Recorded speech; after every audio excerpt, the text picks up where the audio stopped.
Bonjour à toutes et à tous. Aujourd'hui, nous allons voir les tons passé, présent, futur, ou bien l'axe de ton, qu'exprime chaque ton et comment identifier le ton d'une phrase.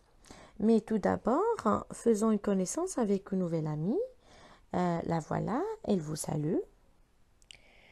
Bonjour tout le monde, je me présente, je m'appelle Sophia, j'ai 8 ans et cette année je suis en CE2. Me voilà quand j'étais petite, j'avais toujours une tétine à la bouche. Et me voilà quand je serai grande, je voudrais devenir médecin. Ravie de faire ta connaissance, Sophia. Ah, mais attendez, qu'est-ce qu'on voit ici? Une flèche? Ah, c'est l'axe de temps. Vous vous rappelez du titre de cette leçon? C'est le passé, présent, futur. Et voilà Sophia aussi. Ah, regardez, en 2020, Sophia en 2020. On dit maintenant, Sophia a 8 ans et elle est en CE2. Alors quand on parle, ou bien quand on dit maintenant, ou bien aujourd'hui, quelque chose ou une action qui se passe maintenant, on parle donc du présent. Ça fait partie de l'axe de temps, le présent.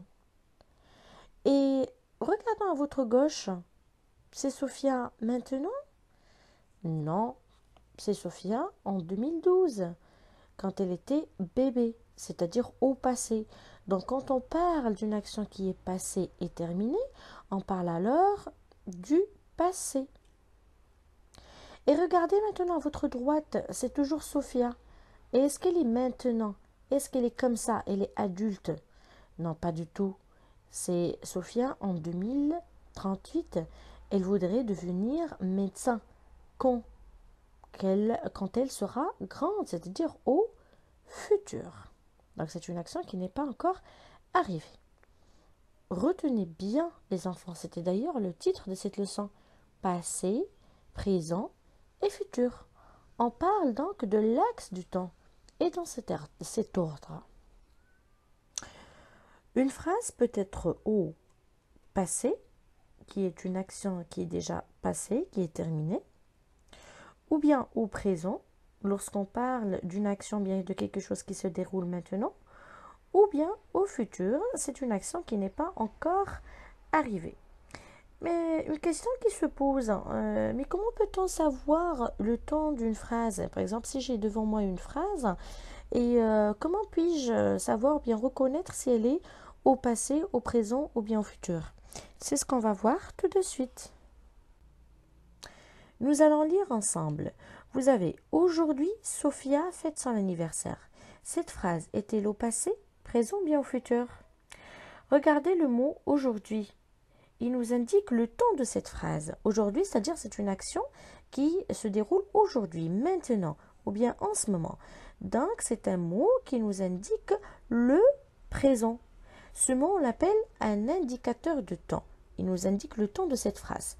Donc, cette phrase est au présent, puisqu'on trouve le mot aujourd'hui. Continuons avec un exemple. Hier, Sophia a décoré sa chambre. Dans cette phrase, où est l'indicateur de temps? Le voilà, c'est hier. Alors hier nous indique le passé, le présent ou bien le futur. Quand on dit hier, c'est-à-dire quelque chose qui est passé, c'est hier, c'est terminé. Donc hier nous indique le passé. Terminons avec un autre exemple. Bientôt les invités arriveront. Est-ce que les invités sont arrivés? Non, les invités ne sont pas encore arrivés. Alors, bientôt indique le futur. Le mot bientôt, c'est l'indicateur de temps ici dans cette phrase. Il nous indique que cette phrase est au futur. Par la suite, je vous présente d'autres indicateurs pour chaque temps. Pour le passé, si je trouve dans une phrase le mot ou bien l'indicateur hier, autrefois, il y a 10 ans, l'année dernière, le mois dernier, etc., ça veut dire que cette phrase est au passé.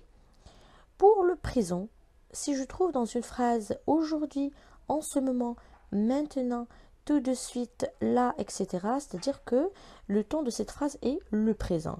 La même chose pour le temps futur. Si je trouve bientôt, demain, dans 10 ans, dans 5 ans, dans 3 ans, l'année prochaine, le mois prochain, etc.